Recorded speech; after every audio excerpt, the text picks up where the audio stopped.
come on.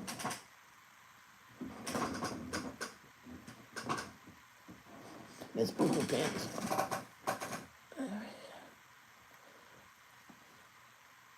You have to stay still and behave. She had a poo-poo accident on the floor this morning. I was in the bathroom. I guess she had to go. And she starts to go on the pad, but she walks as she poos. So she knew she did wrong because she wasn't done, and she ran to the couch where she lays. And I picked her up and brought her outside. I told her she knew she was wrong. She was sorry.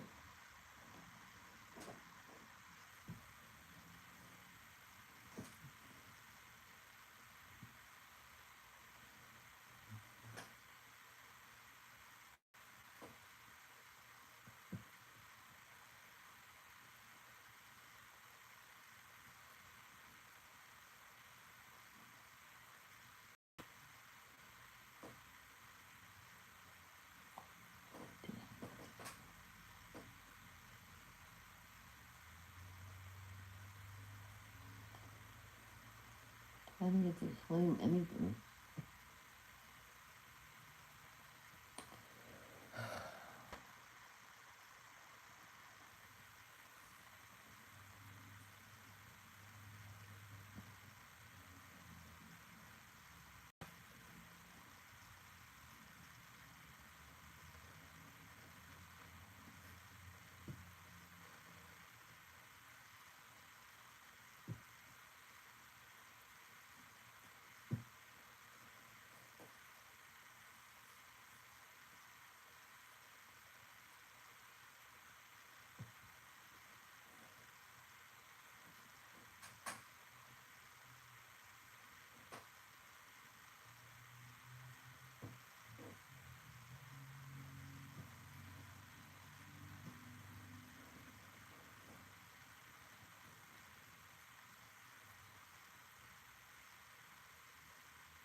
We're just gonna listen to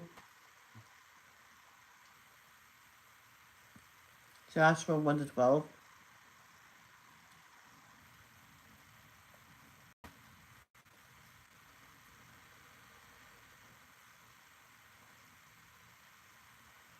And that's it. Easy squeezy. Easy squeezy, lemon squeezy.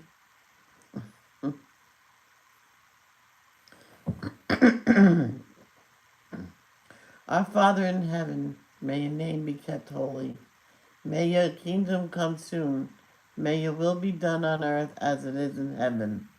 Give us today the food we need. And forgive us our sins as we have forgiven those who sin against us. And don't let us yield to temptation, but rescue us from the evil one. For thine is the kingdom, the power, and the glory, forever and ever. Amen. Thank you, Lord, for another beautiful day on your beautiful earth. And thank you for allowing us to wake up today. And thank you for what you did for us in the past and present, and what you will do for us in the future. I am very appreciative for it.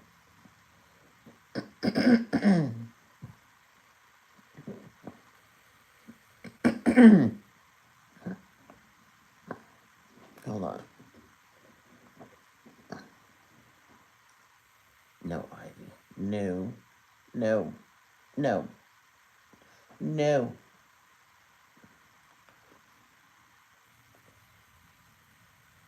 I said no. Sorry. She reaching for my coffee. I'm sorry, Jehovah. Jehovah, please forgive me. Please forgive me for the interruption. Continue to help Nathan's family, his son, to get physical and mentally strong, as well as Danielle, the whole family. get mentally and physically strong to get past a sad time. And continue to help Tate, Cindy Lee, Lisa, King Charles, Princess Kate, Jen's friend Shannon, who all have cancer, different types, different stages. And Tate has a heart condition. Please help them fight their diseases. And Celine Dion. Now, I finally watched her performance at the opening ceremonies. Even though she sung in French, I had no idea what she was saying, but it was beautiful. Man, she sounded just the same as she did many years ago. She's so strong. Jehovah, I just want to say thank you for giving her the strength to get to where she is right now. Jehovah, you did it. You gave her the mental and physical strong she needed it, but that she needed to get to where she is today. Thank you so much. And keep her mentally and physically strong, Jehovah, please. Now, Jenny, she found out she has vertigo. She said it's central though, so maybe it's not that bad. So please help Jenny mentally and physically strong to deal with it. And keep her healthy. Don't let her be diagnosed with anything else. The poor kid. Christina, I think that's her. Christina's the one that her daughter's pregnant. I think that's the one. And just keep the baby healthy, keep her healthy, and keep Christina calm during this.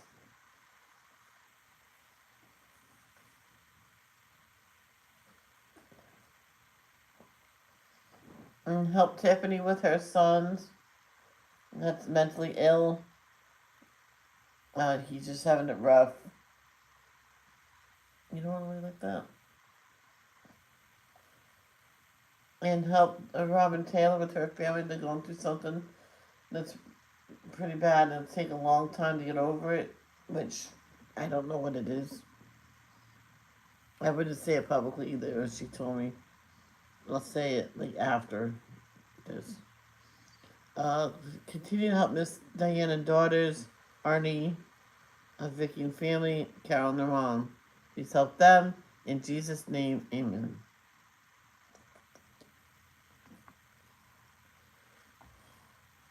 What's wrong? What's wrong? Joshua chapter 1. And we'll just listen to chapter 12.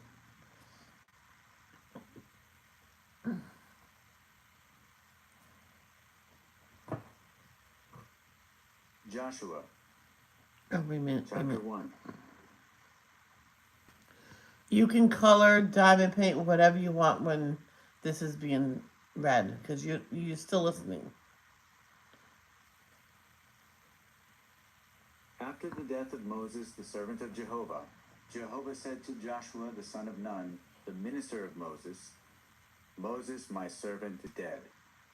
Now get up, cross the Jordan, you and all this people, and go into the land that I am giving to them, to the people, place on which you set your foot, just as I promised. Your territory will extend from the wilderness up to Lebanon, and to the great river, the Euphrates, all the land of the Hittites, and to the great sea on the west. No one will be able to stand against you as long as you live. Just as I was with Moses, so I will be with you.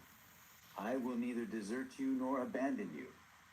Be courageous and strong, for you are the one who will cause this people to inherit the land that I swore to their forefathers I would give to them. Only be courageous and very strong, and observe carefully the entire law that Moses my servant commanded you. Do not deviate from it either to the right or to the left, so that you may act wisely wherever you go. This book of the law should not depart from your mouth, and you must read it in an undertone day and night, in order to observe carefully all that is written in it. For then your way will be successful, and then you will act wisely. Have I not commanded you? Be courageous and strong. Do not be struck with terror or fear, for Jehovah your God is with you where. Then Joshua commanded the officers of the people, pass throughout the camp and give this command to the people. Get provisions ready, because in 3 days you will cross the Jordan to go in and take possession of the land that Jehovah your God is giving you to possess. And to the Reubenites, the Gadites, and the half-tribe of Manasseh, Joshua said, remember what Moses, the servant of Jehovah, commanded you. Jehovah your God is giving you rest and has given you this land. Your wives, your children, and your livestock will dwell in the land that Moses has given you on this side of the Jordan. But all you mighty warriors should cross over in battle formation ahead of your brothers. You must help them until he gives your brothers rest, just as he has given you. And they also take possession of the land that Jehovah your God is giving them. Then return to the land you were given to occupy, and take possession of it, the land Moses the servant of Jehovah gave you on the east side of the Jordan. They answered Joshua, we will do all that you have commanded, and we will go wherever you send us. Just as we listened to everything Moses said, so we will listen to you. Only may Jehovah your God be with you, just as he was with Moses. Any man who rebels against your order and does not obey every command you give him will be put to death. Only be courageous and strong.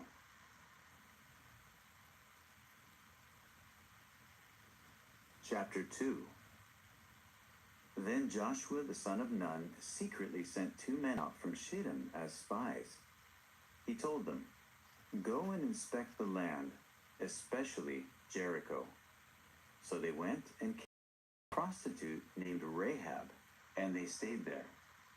The king of Jericho was told, look, Israelite men have come in here tonight to spy out the land. At that, the king of Jericho sent word to Rahab, bring out the men who came and are staying in your house, for they have come to spy out the entire land. But the woman took the 2 men and hid them. Then she said, yes, the men came to me, but I did not know where they were from. And at dark, when the city gate was about to be closed, the men went out. I do not know where the men went, but if you quickly chase after them, you will catch up with them. However, she had taken them up to the roof and hidden them among stalks of flax laid in rows on the roof. So the men chased after them in the direction of the Jordan at the fords, and the city gate was shut once the pursuers had gone out. Before the men lay down to sleep, she came up to them on the roof. She said to the men, I do know that Jehovah will give you the land, and that the fear of you has fallen upon us. All the inhabitants of the land are disheartened because of you. For we heard how Jehovah dried up the waters of the Red Sea before you when you left Egypt, and what you did to the 2 kings of the Amorites, Sihon and Og, whom you devoted to destruction on the other side of the Jordan. When we heard about it, we lost heart, and no one has any courage because of you. For Jehovah your God is God in the heavens above and on the earth beneath.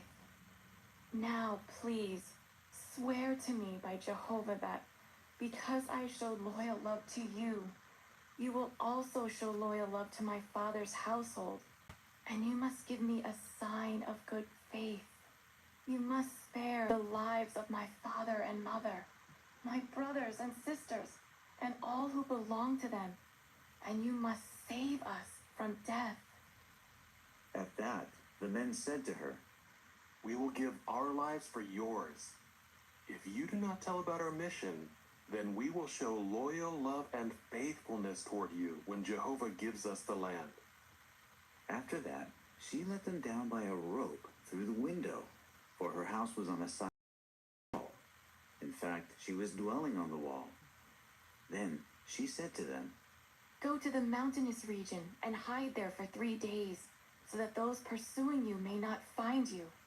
Then, after your pursuers have come back, you can go on your way." The men said to her, "We will be free from guilt respecting this oath that you made us swear, unless, when we come into the land, you tie this cord of scarlet thread in the window by which you let us down. You should gather your father, your mother, your brothers, and all your father's household with you into the house. Then, if anyone goes out the doors of your house into the open, his blood will be on his own head, and we will be free from guilt. But if harm comes to anyone who remains with you in the house, his blood will be on our heads. But if you report our mission, we will be free from guilt respecting your oath that you made us swear."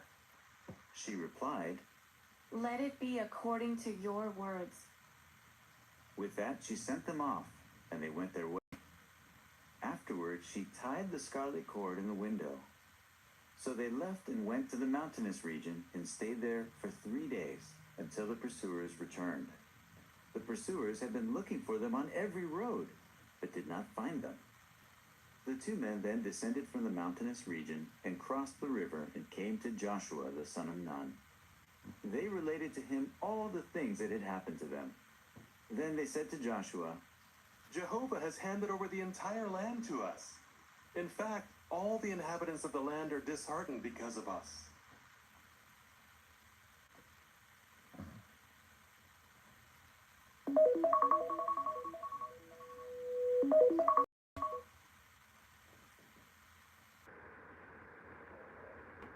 Chapter 3. Then Joshua got up early in the morning, and he and all the Israelites departed from Shittim and came to the Jordan. They spent the night there before crossing over. After 3 days, the officers passed throughout the camp and commanded the people, "As soon as you see the Ark of the Covenant of Jehovah your God being carried by the Levites, depart from your place and follow it. But keep a distance of about 2,000 cubits from it. Do not come any nearer to it, so that you may know which is the way to go, for you have not traveled on this way before." Joshua now said to the people, "Sanctify yourselves, for tomorrow Jehovah will do wonderful things among you." Then Joshua said to the priests, "Take up the Ark of the Covenant and pass ahead of the people." So they took up the Ark of the Covenant and went ahead of the people. Then Jehovah said to Joshua, "This day I will start to exalt you in the eyes of all Israel, so that they may know that I will be with you just as I was with Moses. You should give this command to the priests carrying the Ark of the Covenant. When you reach the edge of the waters of the Jordan, you should stand still in the Jordan." Joshua said to the Israelites, "Come here and listen to the words of Jehovah your God." Joshua then said, "By this you will know that a living God is among you, and that he will without fail drive away from before you the Canaanites, the Hittites, the Perizzites, the Girgashites, the Amorites, and the Jebusites. Look, the Ark of the Covenant of the Lord of the whole earth is passing ahead of you into the Jordan. Now take 12 men from the tribes of Israel, 1 man for each tribe, and as soon as the soles of the feet of the priests carrying the Ark of Jehovah, the Lord of the whole earth, touch the waters of the Jordan flowing from upstream will be halted, and they will stand still like a dam." So when the people departed from their tents just before crossing the Jordan, the priests carrying the Ark of the Covenant went ahead of the people. As soon as the carriers of the Ark reached the Jordan, and the priests carrying the Ark dipped their feet into the edge of the waters, now the Jordan overflows its banks all the days of harvest. The waters flowing from upstream stood still. They rose up like a dam very far away at Adam, the city near Zarethan, while the waters descending toward the Sea of the Arabah, the Salt Sea, drained away. They were halted, and the people crossed over opposite Jericho. While while the priests carrying the Ark of Jehovah's covenant kept standing still on dry ground in the middle of the Jordan, all Israel crossed over on dry ground until the whole nation had finished crossing the Jordan.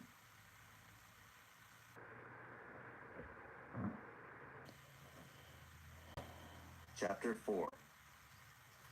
As soon as the whole nation had finished crossing the Jordan, Jehovah said to Joshua, "Take 12 men from the people, 1 man from each tribe, and give them this command. Take up 12 stones from the middle of the Jordan, from the place where the priest's feet stood still, and carry them over with you and set them down in the place where you will spend the night." So Joshua called the 12 men whom he had appointed from the Israelites, 1 man from each tribe. And Joshua said to them, "Pass ahead of the ark of Jehovah your God to the middle of the Jordan, and each of you should lift up a stone on his shoulder, according to the number of the tribes of the Israelites, to serve as a sign among you. If your children should later ask you, 'Why do you have these stones?' you must tell them, 'Because the waters of the Jordan were halted from before the ark of Jehovah's covenant. When it crossed the Jordan, the waters of the Jordan were halted. These stones will serve as a lasting memorial to the people of Israel." So the Israelites did just as Joshua had commanded. They took up 12 stones from the middle of the Jordan, just as Jehovah had instructed Joshua, to correspond to the number of the tribes of the Israelites. They took them over to the place where they would spend the night and set them down there. Joshua also set up 12 stones in the middle of the Jordan at the place where the feet of the priests who carried the Ark of the Covenant stood. And the stones are there to this day. The priests carrying the ark remained standing in the middle of the Jordan until everything that Jehovah ordered Joshua to tell the people to do was completed, in harmony with all that Moses had commanded Joshua. All the while, the people hurried across. As soon as all the people had finished crossing over, the ark of Jehovah and the priests crossed over in the sight of the people. And the Reubenites, the Gadites, and the half-tribe of Manasseh crossed over in battle formation ahead of the other Israelites, just as Moses had instructed them. About 40,000 soldiers armed for battle crossed over before Jehovah onto the desert plains of Jericho. On that day, Jehovah exalted Joshua in the eyes of all Israel, and they deeply respected him all the days of his life, just as they had deeply respected Moses. Then Jehovah said to Joshua, "Command the priests carrying the Ark of the Testimony to come up out of the Jordan." So Joshua commanded the priests, "Come up out of the Jordan." When the priests carrying the Ark of the Covenant of Jehovah came up from the middle of the Jordan, and the soles of the feet of the priests stepped onto dry ground, the waters of the Jordan resumed their course and overflowed the banks as before. The people came up from the Jordan the 10th day of the first month and camped at Gilgal on the eastern border of Jericho. As for the 12 stones that they had taken out of the Jordan, Joshua set these up at Gilgal. Then he said to the Israelites, "In the future, when your children ask their fathers, 'What do these stones mean?' you must explain to your children, 'Israel crossed the Jordan on dry land, when Jehovah your God dried up the waters of the Jordan before them until they had crossed it, just as Jehovah your God did to the Red Sea, when he dried it up before us until we crossed it.' He did this so that all the peoples of the earth may know how mighty Jehovah's hand is, and so that you may always fear Jehovah your God."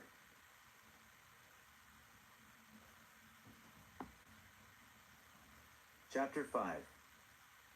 As soon as all the kings of the Amorites who were on the west side of the Jordan, and all the kings of the Canaanites who were by the sea, heard that Jehovah had dried up the waters before the Israelites until they had crossed over, they lost heart, and they lost all courage because of the Israelites. At that time, Jehovah said to Joshua, "Make for yourself flint knives, and circumcise the men of Israel again a second time."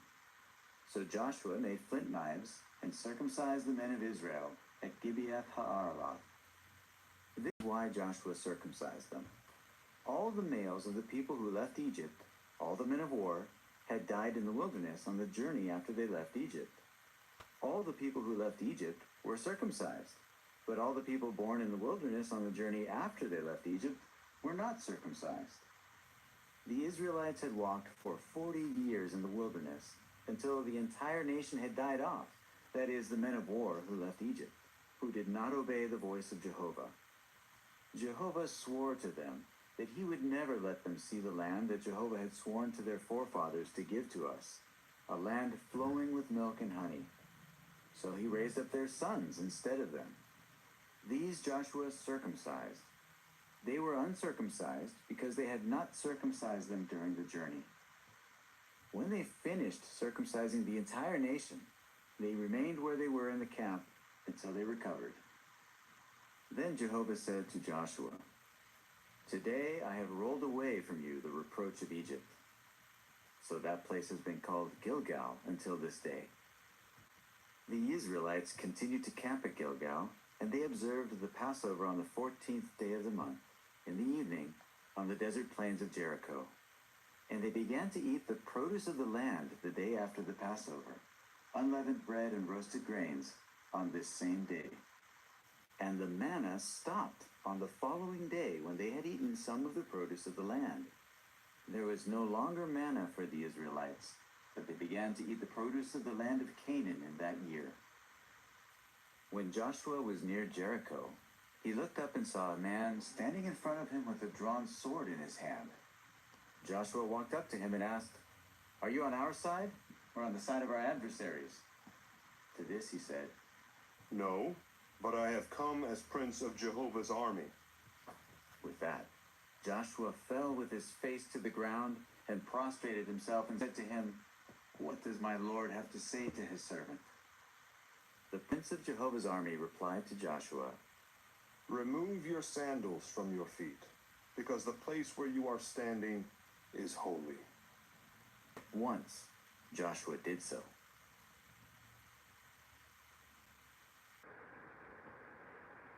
Chapter 6. Now Jericho was tightly shut up because of the Israelites. No one was leaving, and no one was entering. Jehovah then said to Joshua, See, I have handed over to you Jericho and its king and its mighty warriors. All you fighting men should march around the city, going around the city once. That is what you should do for 6 days. Have 7 priests carry 7 ram's horns before the ark. But on the 7th day, you should march around the city 7 times, and the priests should blow the horns. When the ram's horn is sounded, as soon as you hear the sound of the horn, all the people should shout a great war cry. Then the wall of the city will fall down flat, and the people must go up, each one straight ahead. So Joshua the son of Nun called the priests together and told them, Take up the ark of the covenant. 7 priests should carry 7 ram's horns before the ark of Jehovah. Then he told the people, Move on and march around the city, and the armed troops should go ahead of the ark of Jehovah. And just as Joshua had spoken to the people, the 7 priests carrying 7 ram's horns before Jehovah went forward and blew the horns, and the ark of the covenant of Jehovah was following them. And the armed troops went ahead of the priests who were blowing the horns, and the rear guard followed the ark as the horns were blown continuously. Now Joshua had commanded the people, Do not shout, nor let your voices be heard. Not a word should come out of your mouths until the day I say to you, Shout. Then shout. He had the ark of Jehovah go around the city, going around it once, after which they returned to the camp and spent the night there. The next morning Joshua got up early, and the priests took up the ark of Jehovah, and 7 priests carrying 7 ram's horns walked before the ark of Jehovah, continuously blowing the horns. The armed troops were walking ahead of them, while the rear guard was following the ark of Jehovah, as the horns were blown continuously. They marched around the city on the 2nd day once, after which they returned to the camp. That was what they did for 6 days. On the 7th day, they got up early, as soon as the dawn broke, and they marched around the city in the same manner 7 times. was only on that day that they marched around the city 7 times. And on the 7th time, the priests blew the horns, and Joshua told the people, "Shout, for Jehovah has given you the city. The city and everything in it is to be devoted to destruction. It all belongs to Jehovah. Only Rahab the prostitute may keep living, she and all who are with her in the house, because she hid the messengers we sent out. But keep away from what is devoted to destruction, so that you do not desire something devoted to destruction and take it, making the camp of Israel something devoted to destruction by bringing disaster on it." I'm sorry, Carol, I did not see you there, sweetheart. I'm so sorry. Hey, I told you only one verse request. You little sneak. Let's write those down. As long as they're all correct.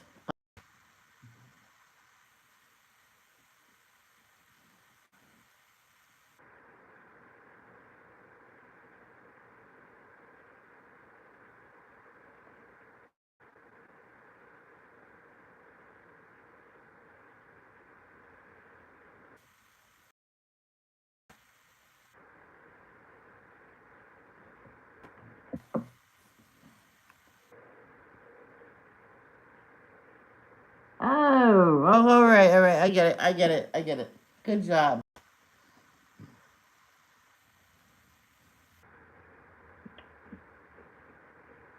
But all the silver and the gold and the articles of copper and iron are holy to Jehovah. They should go into the treasury of Jehovah. Then the people shouted when the horns were blown. As soon as the people heard the sound of the horn and shouted a great war cry, the wall fell down flat. After that, the people went up into the city, each one straight ahead, and they captured the city. They devoted all that was in the city to destruction by the sword, man and woman, young and old, bull, sheep, and donkey. Joshua said to the 2 men who had spied out the land, "Go into the house of the prostitute and bring out the woman and all who belong to her, just as you swore to her." So the young spies went in and brought out Rahab, along with her father, her mother, her brothers, and all who belonged to her. Yes, they brought out her whole family, and they brought them safely to a place outside the camp of Israel.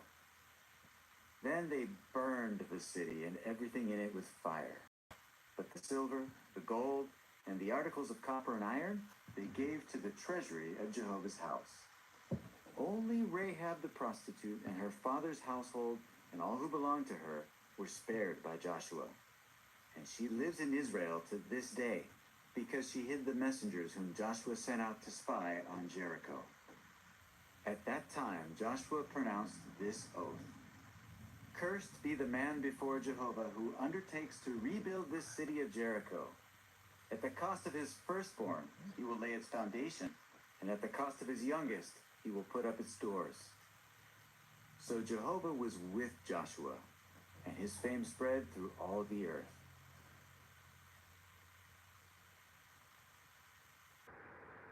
Chapter 7. But the Israelites were unfaithful with regard to what had been devoted to destruction. For Achan, son of Carmi, son of Zabdi, son of Zerah, of the tribe of Judah, took some of what was devoted to destruction. At this, Jehovah's anger blazed against the Israelites. Then Joshua sent men out from Jericho to Ai, which is close by Bethaven and east of Bethel, telling them, "Go up and spy on land." So the men went up and spied on Ai. When they returned to Joshua, they told him, "Not all the people need to go up. About 2,000 or 3,000 men are enough to defeat Ai. Do not tire out all the people by making them go, for there are only a few of them."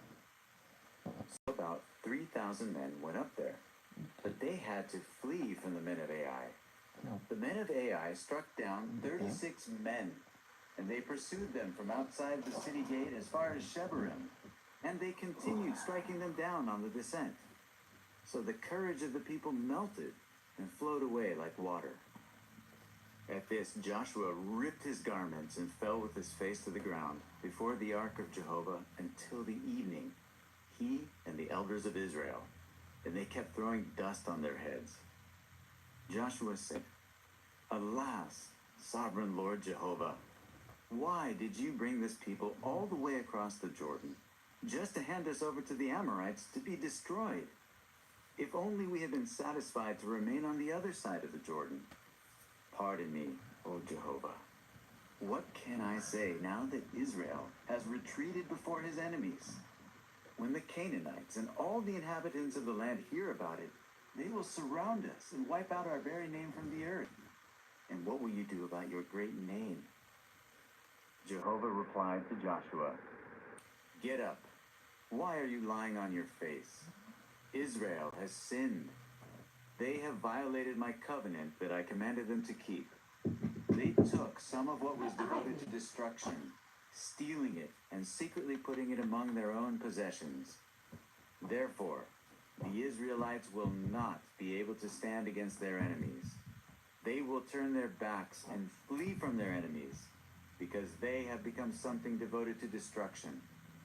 I will not be with you again, unless you annihilate from your midst what was devoted to destruction. Get up and sanctify the people. Tell them, sanctify yourselves for tomorrow, for this is what Jehovah, the God of Israel, says. Devoted to destruction is among you, O Israel. You will not be able to stand against your enemies until you remove from your midst the thing devoted to destruction. You are to present yourselves in the morning, tribe by tribe, and the tribe that Jehovah selects will come near, family by family, and the family that Jehovah selects will come near, household by household, and the household that Jehovah selects will come near, man by man. And the one who is caught with the thing devoted to destruction will be burned with fire, he and all that belongs to him, because he has violated the covenant of Jehovah, and because he has committed a disgraceful act in Israel." So Joshua rose early the next morning and had Israel come near, tribe by tribe, and the tribe of Judah was selected. He had the families of Judah come near, and the family of the Zerahites was selected. After which he had the family of the Zerahites come near, man by man, and Zabdi was selected.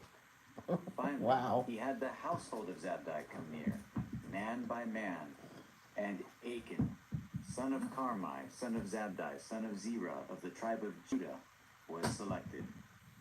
Then Joshua said to Achan, "My son, please honor Jehovah the God of Israel and make confession to him. Tell me, please, what you have done. Do not hide it from me." Achan answered Joshua, For a fact, I am the one who sinned against Jehovah, the God of Israel, and this is what I have done. When I saw among the spoil a good-looking official garment from Shinar, and 200 shekels of silver, and one gold bar weighing 50 shekels, I desired them, so I took them. They are now hidden in the ground inside my tent, with the money underneath. At once Joshua sent messengers, and they ran to the tent, and there the garment was hidden in his tent, with the money underneath it. So they took the things out of the tent and brought them to Joshua and all the Israelites, and placed them before Jehovah. Joshua and all Israel with him then took Achan the son of Zerah, the silver, the official garment, and the bar of gold, along with his sons, his daughters, his bull, his donkey, his flock, his tent, and everything that was his. And they brought them up to the valley of Achor. Joshua said, "Why have you brought disaster upon us? Jehovah will bring disaster upon you on this day." With that all Israel stoned him, after which they burned them with fire. Thus they stoned all of them. And they raised a huge pile of stones over him that remains to this day. At this, Jehovah's hot anger subsided. That is why the name of that place is Valley of Achor to this day.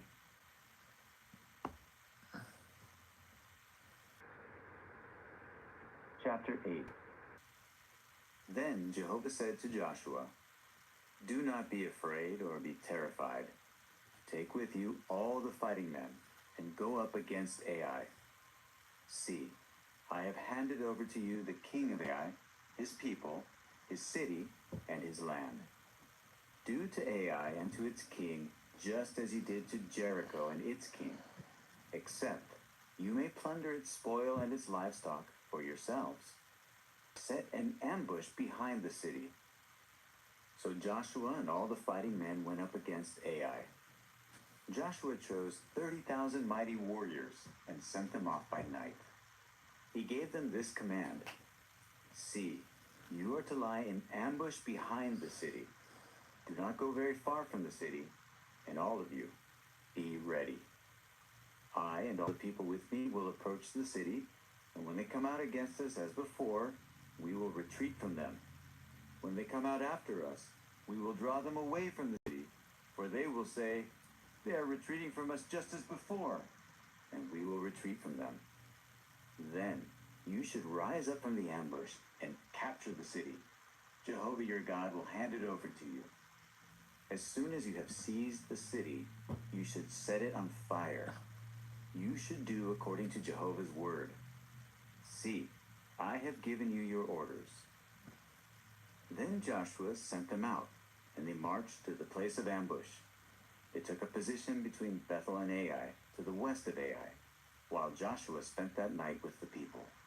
Oops, sorry. After Joshua rose up early in the morning and gathered the troops, he and the elders of Israel led them to Ai. All the fighting men who were with him marched up and advanced to the front of the city. They camped to the north of Ai, with the valley between them and Ai. In the meantime, he had taken about 5,000 men and had set them as an ambush between Bethel and Ai, to the west of the city. So the people set the main camp to the north of the city and the rear guard west of the city, and Joshua went that night into the middle of the valley. And as soon as the king of Ai saw this, he and the men of the city hurried out early in the morning to meet Israel in battle at a certain place overlooking the desert plain. But he did not know that there was an ambush set against him to the rear of the city. When the men of Ai attacked, Joshua and all Israel fled along the road in the direction of the wilderness. Then all the people who were in the city were summoned to pursue them. And as they pursued Joshua, they were drawn away from the city. Not a man was remaining in Ai and Bethel who did not go out after Israel. They left the city wide open and pursued Israel. Jehovah now said to Joshua, "Stretch out the javelin that is in your hand toward Ai, for into your hand I will give it." So Joshua stretched out the javelin that was in his hand toward the city. The moment he stretched out his hand, the ambush rose up quickly from its place and ran into the city and captured it. They immediately set the city on fire.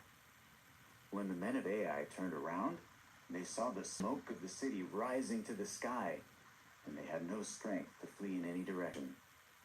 Then the people who had been fleeing toward the wilderness turned on their pursuers. When Joshua and all Israel saw that the ambush had captured the city and saw the smoke of the city rising, they turned around and attacked the men of Ai. And the others came out of the city to meet them, so that the men of Ai were trapped in the middle, with some Israelites on this side and some on that side. And they struck them down until there was not one survivor or escapee remaining. But they caught the king of Ai alive and brought him before Joshua. After Israel finished killing all the inhabitants of Ai in the field, in the wilderness where they had pursued them, and every last one by the sword, then all Israel returned to Ai and struck it with the sword. All those who fell on that day, from man to woman, amounted to 12,000, all the people of Ai. Joshua did not draw back his hand with which he had stretched out the javelin until he had devoted all the inhabitants of Ai to destruction. However, Israel took the livestock and the spoil of that city for themselves, according to the orders that Jehovah had given to Joshua. Then Joshua burned Ai and reduced it to a permanent mound of ruins, as it remains to this day.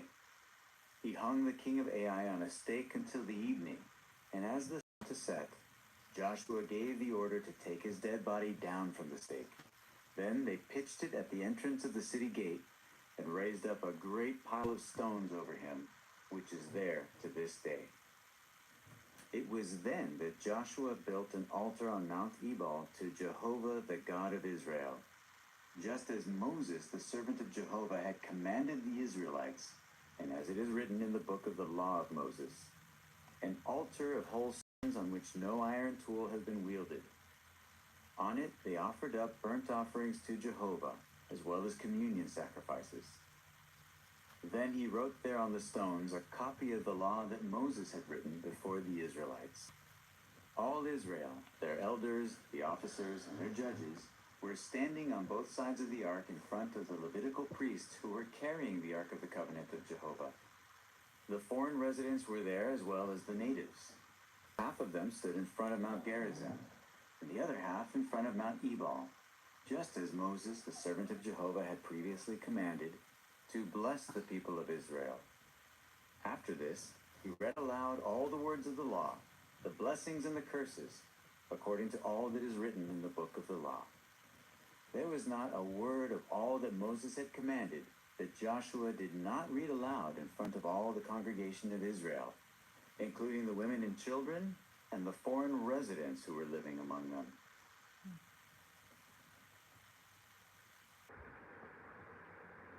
Chapter 9. Only 3-1. When all the kings who were on the west side of the Jordan heard what had happened, those in the mountainous region, in the Shephelah, along the entire coast of the Great Sea, and in front of Lebanon, the Hittites, the Amorites, the Canaanites, the Perizzites, the Hivites, and the Jebusites, they formed an alliance to fight against Joshua and Israel. The inhabitants of Gibeon also heard what Joshua had done to Jericho and Ai, so they acted shrewdly and put provisions into worn-out sacks on their donkeys, along with worn-out wineskins that had burst and had been mended. They also had worn-out and patched sandals on their feet, and they were wearing worn-out garments. All the bread of their provisions was dry and crumbly. Then they went to Joshua at the camp at Gilgal and said to him and the men of Israel, We have come from a distant land. Now make a covenant with us. But the men of Israel said to the Hivites, Perhaps you are living near us, so how can we make a covenant with you? They replied to Joshua, We are your servants. Then Joshua said to them, Who are you, and where do you come from? At this they said to him, Your servants have come from a very distant land out of regard for the name of Jehovah your God, because we have heard about his fame and about all he did in Egypt, and about all he did to the 2 kings of the Amorites who were on the other side of the Jordan, King Sihon of Heshbon and King Og of Bashan, who was in Ashtaroth. So our elders and all the inhabitants of our land told us, Take provisions with you for the journey and go to meet them. Tell them, We will be your servants. Now make a covenant with us. This bread that we took as our provisions was still hot on the day we left our houses to come here to you. Now you can see it is dry and crumbly. And these wineskins were new when we filled them, but now they have burst. And our garments and sandals have worn out because of the great length of the journey. At that the men took some of their provisions, but they did not inquire of Jehovah. So Joshua made peace with them and made a covenant with them to let them live. And that is what the chieftains of the assembly swore to them in an oath. At the end of 3 days, after they made a covenant with them, they heard that they lived nearby, in their vicinity. Then the Israelites set out and came to their cities on the 3rd day. Their cities were Gibeon, Kephirah, Beeroth, and Kiriath-Jearim. But the Israelites did not attack them, because the chieftains of the assembly had sworn an oath to them by Jehovah, the God of Israel. So all the assembly began to murmur against the chieftains. At this, all the chieftains said to the entire assembly, Since we swore an oath to them by Jehovah the God of Israel, we are not allowed to hurt them. This is what we will do. We will let them live, so that there is no indignation against us because of the oath that we swore to them. And the chieftains added, Let them live, but let them become gatherers of wood and drawers of water for all the assembly. This is what the chieftains promised them. Why did you trick us by saying, we are from a place very far away from you, when you really live right among us? From now on, you are cursed. You will always occupy a slave's position as gatherers of wood and drawers of water for the house of my God. They answered Joshua, It was because your servants were plainly told that Jehovah your God had commanded Moses his servant to give you all the land and to annihilate all its inhabitants from before you. So we were afraid for our lives because of you, and that is why we did this. Now we are at your mercy. Do to us whatever you think is good and right. and that is what he did with them. He saved them from the hands of the Israelites, and they did not kill them. But that day Joshua made them gatherers of wood and drawers of water for the assembly and for Jehovah's altar, at the place that he should choose, and they remain so to this day.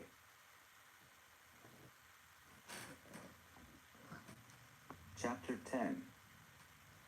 As soon as King Adonizedek of Jerusalem heard that Joshua had captured Ai and devoted it to destruction, doing to Ai and its king just as he had done to Jericho and its king, and how the inhabitants of Gibeon had made peace with Israel and remained among them, he was greatly alarmed, because Gibeon was a great city, like one of the royal cities. It was greater than Ai, and all his men were warriors. So Adonizedek, king of Jerusalem, sent this message to Hohem, king of Hebron, Piram, king of Jarmuth, Nephiah, king of Lachish, and Debir, king of Eglon. Come to my aid, and let us attack Gibeon, because it has made peace with Joshua and the Israelites. At this, the 5 kings of the Amorites, the king of Jerusalem, the king of Hebron, the king of Jarmuth, the king of Lachish, and the king of Eglon, gathered together along with their armies, and they marched on and encamped against Gibeon to fight against it. Then the men of Gibeon sent word to Joshua at the camp at Gilgal. Do not forsake your slaves. Come quickly, rescue us and help us. All of the kings of the Amorites from the mountainous region have gathered against us. Sorry, guys, I'm sorry. So Joshua went up from Gilgal with all the fighting men and the mighty warriors. Jehovah then said to Joshua, Do not be afraid of them, for I have handed them over to you. Not one of them will be able to stand against you. Joshua came against them by surprise after marching all night long from Gilgal.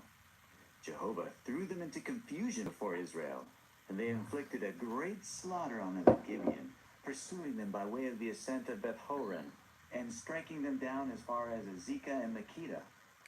While they were fleeing from Israel and were on the descent of Beth-horon, Jehovah hurled great hailstones from the sky on them as far as Azekah, and they perished. In fact, more died from the hail than from the sword of the Israelites. It was then, on the day that Jehovah routed the Amorites before the eyes of the Israelites, that Joshua said to Jehovah before Israel, Sun, stand still over Gibeon, and moon over the valley of Aijalon. So the sun stood still, and the moon did not move until the nation could take vengeance on its enemies. Is it not written in the book of Jashar? The sun stood still in the middle of the sky and did not hasten to set for about a whole day. There has never been a day like that one, either before it or after it, when Jehovah listened to the voice of a man, for Jehovah was fighting for Israel. After that, Joshua, together with all Israel, returned to the camp at Gilgal. Meanwhile, the 5 kings fled and hid in the cave at Makkedah. Then it was reported to Joshua. The 5 kings have been found, hiding in the cave at Makkedah. So Joshua said, Roll large stones over the mouth of the cave and assign men to guard them. But the rest of you should not stop. Pursue your enemies and strike them from the rear.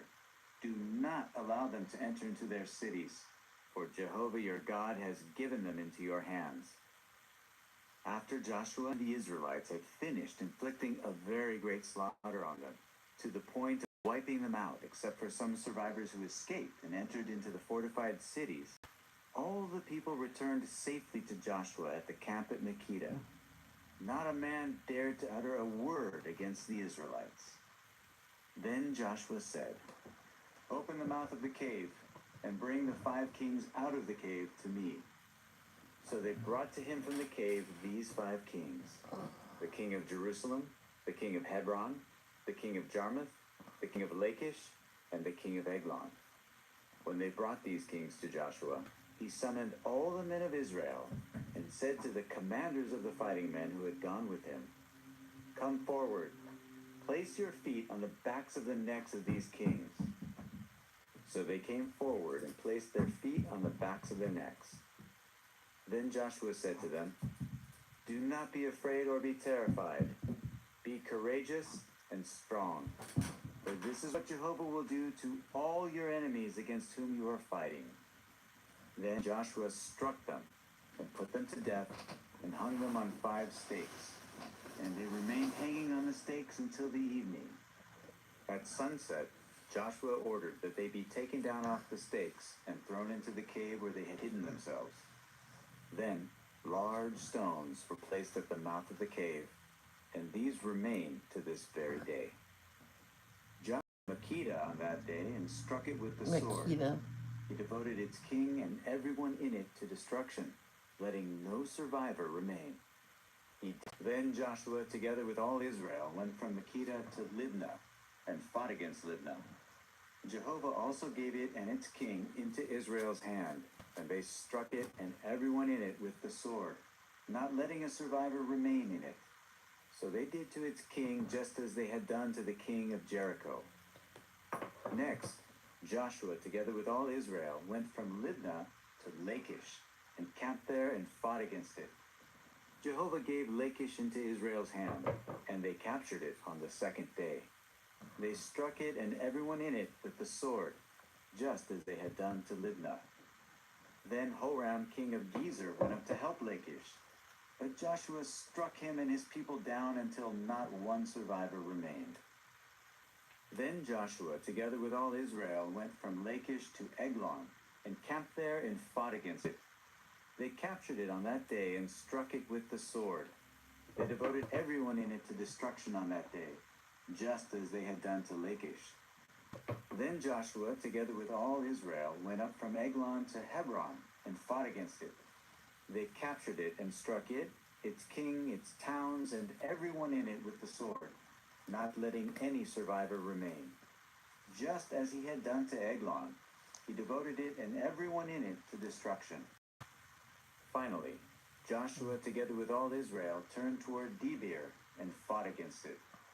He captured it, its king, and all its towns, and they struck them down with the sword, devoting everyone in it to destruction, not letting any survivor remain. He did to Debir and its king just as he had done to Hebron and to Libnah and its king. Joshua conquered all the land of the mountainous region, the Negev, the Shephelah, and the slopes, and all their kings, not letting any survivor remain. He devoted everything that breathed to destruction, just as Jehovah the God of Israel had commanded. Joshua conquered them from Kadesh Barnea to Gaza, and all the land of Goshen, and up to Gibeon. Joshua captured all these kings and their land, all at the same time, because it was Jehovah the God of Israel who was fighting for Israel. Then Joshua returned with all Israel to the camp at Gilgal.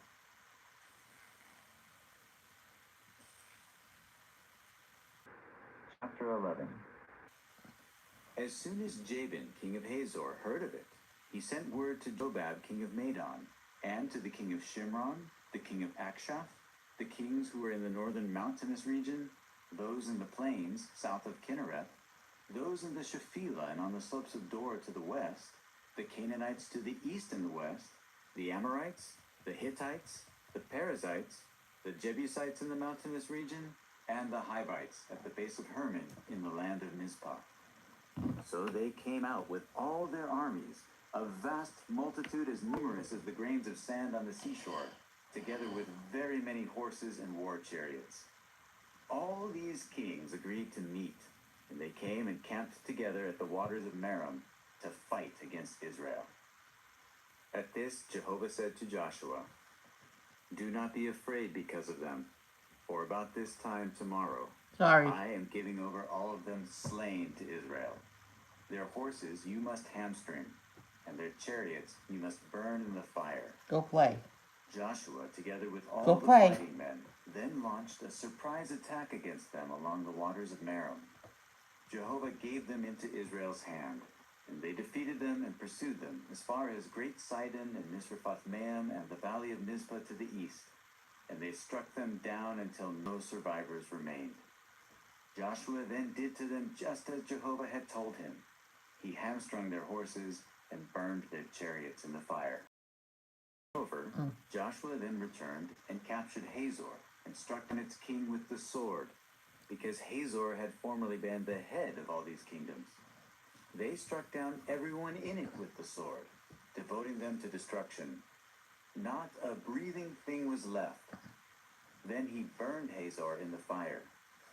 Joshua captured all the cities of these kings and defeated all their kings with the sword. He devoted them to destruction, just as Moses, the servant of Jehovah, had commanded. However, Israel did not burn any of the cities that stood on their mounds except Hazor. It was the only one Joshua burned. All the spoil of these cities and the livestock the Israelites plundered for themselves. But they struck every human with the sword until they had annihilated each one. They did not let anyone who breathed remain. Just as Jehovah had commanded Moses his servant, so Moses commanded Joshua, and so Joshua did. He left nothing undone of all that Jehovah had commanded Moses. Joshua conquered all this land, the mountainous region, all the Negeb, all the land of Goshen, the Shephelah, the Arabah, and the mountainous region of Israel and its Shephelah, from Mount Halak, which goes up to Seir, and as far as Baal-Gad in the valley of Lebanon at the base of Mount Hermon. And he captured all their kings and defeated them, putting them to death. Joshua waged war with all these kings for quite some time. There was no city that made peace with the Israelites except the Hivites inhabiting Gibeon. They conquered all the others by war. It was Jehovah who allowed their hearts to become stubborn so that they waged war against Israel. Good girl, For Carol. him to devote them to destruction without any favorable consideration. They were to be annihilated, just as Jehovah had commanded Moses. At that time, Joshua wiped out the Anakim from the mountainous region, from Hebron, Debir, Anab, and all the mountainous region of Judah and all the mountainous region of Israel. Joshua devoted them and their cities to destruction. There were no Anakim left in the land of the Israelites. They remained only in Gaza, in Gath, and in Ashdod. So Joshua took control of all the land, just as Jehovah had promised Moses. And then Joshua gave it as an inheritance to Israel by their shares to be divided among their tribes. And the land had rest from war. Just one more chapter. Chapter 12. Now these are the kings of the land whom the Israelites defeated, whose land they took possession of on the east side of the Jordan, from the Arnon valley up to Mount Hermon, and all the Arabah toward the east. King Sihon of the Amorites, who lived in Heshbon and ruled from Aroer, which was on the rim of the Arnon valley, and from the middle of the valley, and half of Gilead as far as the valley of Jabbok, the boundary of the Ammonites. He also ruled over the Arabah as far as the Sea of Kinnereth toward the east, and as far as the Sea of the Arabah, the Salt Sea, to the east in the direction of Beth Jeshimoth, and toward the south under the slopes of Pisgah. Also the territory of King Og of Bashan, who was one of the last of the Rephaim, and who lived in Ashtaroth and Edrei, and ruled in Mount Hermon, and Salika, and in all Bashan, as far as the boundary of the Geshurites and the Maacathites, and half of Gilead, to the territory of King Sihon of Heshbon. Moses, the servant of Jehovah, and the Israelites defeated them. After which Moses, the servant of Jehovah, gave their land as a possession to the Reubenites, the Gadites, and the half-tribe of Manasseh. These are the kings of the land whom Joshua and the Israelites defeated on the west side of the Jordan, from Baal-Gad in the valley of Lebanon, and as far as Mount Halak, which goes up to Seir.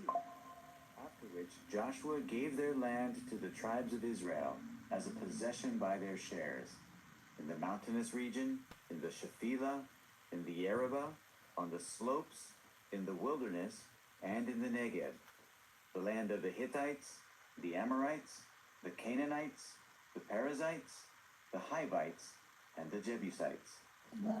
The king of Jericho, 1. The king of Ai, which was beside Bethel, 1.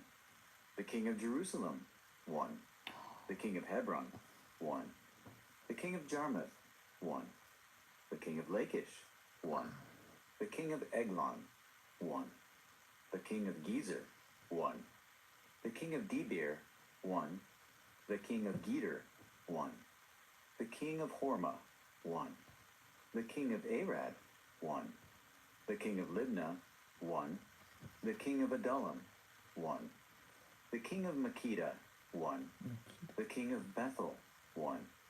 The king of Tappuah, 1. The king of Hepher, 1.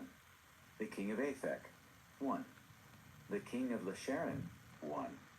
The king of Madon, 1. The king of Hazor, 1. The king of Shimron-Meron, 1. The king of Akshaph, 1. The king of Taanach, 1. The king of Megiddo, 1. The king of Kedesh, 1. The king of Jokneam and Carmel, 1. The king of Dor on the slopes of Dor, 1. The king of Goyim in Gilgal, 1. The king of Tirzah, 1. A total of 31 kings. Wow. And I will be reading Carol's verse request.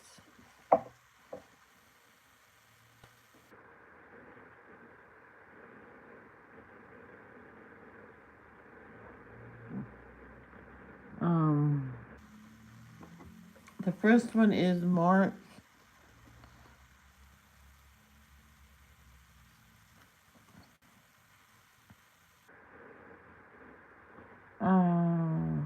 12, Mark chapter 12, verse, I'm not saying it out loud yet, 24. Jesus said to them, is not this way, hold on, let me start again. Jesus said to them, it is not this why you are mistaken.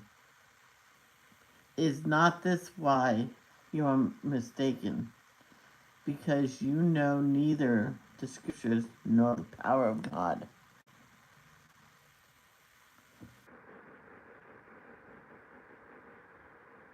Next is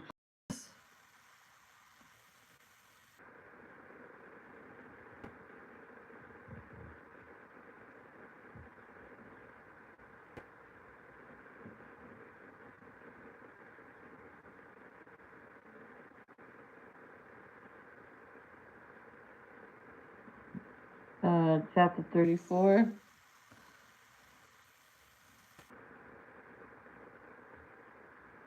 (17) But if you do not listen to us and get circumcised, then we will take our daughter and go.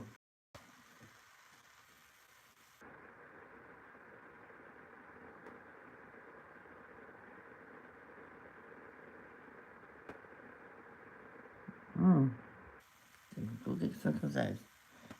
Matthew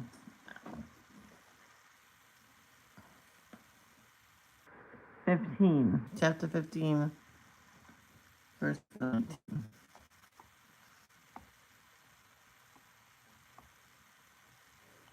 For example, out of the heart comes wicked reasonings, murderers, adulterers, sexual immorality, thefts,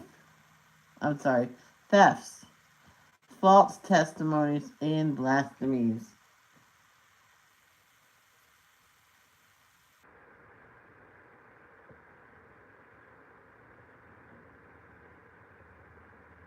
Yep. And that will be it. I'll be live after Bible study. Okay.